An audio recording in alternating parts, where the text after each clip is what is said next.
Omunyishenjero wakazaha kereziya ya CGR ryo mparishe yaca no muri Banda ayakirwa omunyishenjero w'Ibanda South John Paul Ninkusima kandi kibire kirye kiro kikuru kya Kristo Mugabe ekiri kujaguzibwa buri Sunday ya 3 mu kereziya ya Kristo kandi ahadan promotion hayihiriro kwehanangereza abazire okushomesa abana babo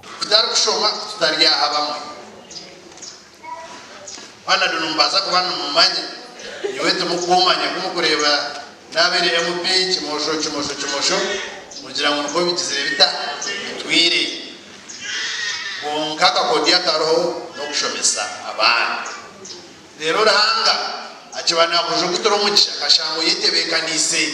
ugagarukire yajumirira barkwinegezo kwebaganisa mu dini na munonga cyahika habe by'ubutegetsi kurangambira abantu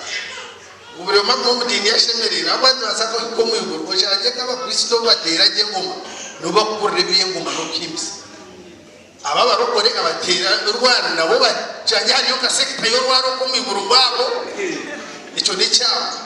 abasaramu bamanya kushare nyamishwa ayizobere turantuja kuzanturiya itwaba junduwe mugaba bari yakira ushangize ryasharwa abasaramu hato yimuzo tumunsi kabantu itandaki Ninkusima Panado ayihanandiriza abaziro kwekoma abana babo babisho mu cyumureki obwagumeze ngo batakagarukwaho nko mu bwire bwa COVID-19 waraze kwinga umwana w'ubugene nawe gahi wari nayo konye cyakiro obyambe nawe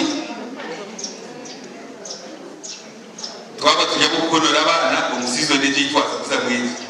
ababaraba birukangirire kereziya jinesha higana 5 za siminto kujuhunduza hamwe no kuraganiso kwija kubagurire nanga kamwe n'umuganda we ni umuganda kumwareta kama bambira umugisha kandi ubuzima kumatozi big boost twino kwikiriza ngweki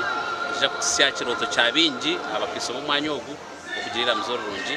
twayimisa mu ruhanga witu Ekireke ncijaguzibwa habo kugira ngo abakristo babagana harbatismo ahabuseserdoti obgabe hamwe no barangi gasha kwa Timothy Mushabe.